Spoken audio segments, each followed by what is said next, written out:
I used my backpack as a pillow and my button-up shirt as a blanket. That was the extent of my preparation. No plan, no comfort items, no sense of time. They took my phone, and just like that, it was me and my thoughts, no distractions.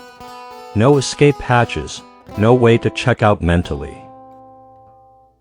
They handed me a pen and a few sheets of paper and told me I could write if I wanted to. At first, I didn't know what to write. My thoughts were moving too fast and not fast enough at the same time. Instead, I listened.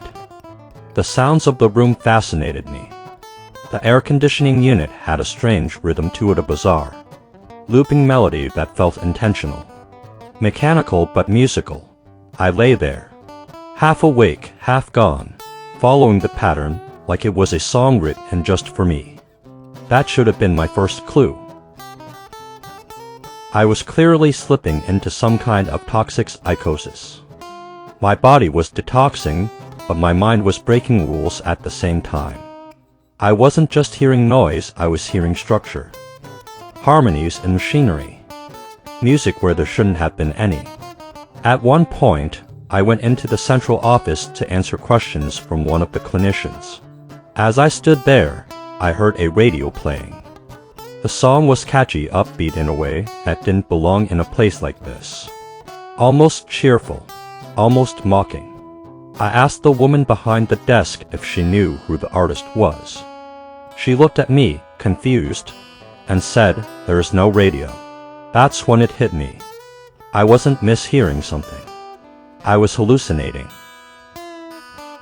For the next 24 hours, I drifted around the place, walking, sitting, lying down, getting up, then lying down again. Time didn't move right. My balance was off, like my brain and my legs were negotiating with each other before every step. Walking took focus, turning took effort. Using the restroom scared me. The floor was hard. The fixtures were unforgiving. I was afraid that if my legs gave out, I'd hit my head and nobody would notice right away. So I waited, longer than I should have. Everything became a calculated risk. That's what concrete held, as it turns basic human functions into strategy problems.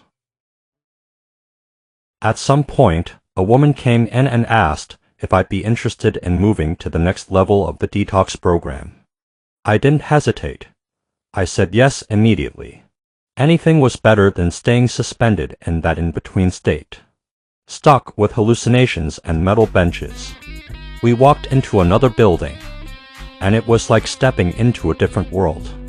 The space was larger, warmer, still institutional, but human. There was a main room with couches and chairs. 2 hallways branched off into dorm-style rooms. Some people were watching Family Guy on a TV mounted high on the wall. Others were playing cards at a table, arguing lightly over rules like it actually mattered. It felt strange seeing normal behavior inside a place designed for crisis. I was shown to my dorm room. It had 6 beds and a large window that overlooked part of a hill. If you looked up far enough, you could see another section of a psychiatric facility, the intake area where police brought in patients. You could tell just by the angle of the building and the way the fence curved. That view stayed with me. At first, there were only 2 of us in the room, me and a guy named Mark. I tried to introduce myself. Just a simple hello. He cut me off mid-sentence. "Look," he said, flat and exhausted. "My mom just died, and I'm not in the mood to be friendly." "No problem," I said. And I meant it.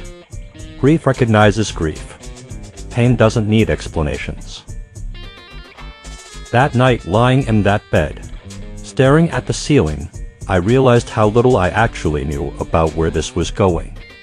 I had no timeline, no exit strategy, no idea what came next. No home, very little money, and not much faith left in myself. When I looked at the last few years, honestly, no filters, no excuses. I couldn't even argue with where I'd landed. As brutal as it felt, Part of me believed I was exactly where I deserved to be. Not as punishment, just consequence.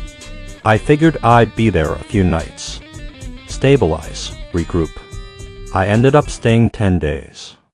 Later, a therapist explained that they considered me a dual diagnosis addiction pair with underlying mental health issues. That meant text-free supervision, extra caution, extra time. They weren't rushing me out the door. At the time, I didn't know whether to feel relieved or trapped. All I knew was that concrete hell wasn't just the place, it was the stillness. The waiting, the forced honesty, the absence of everything I used to hide behind. And once you're stripped down that far, there's no pretending you don't need help anymore.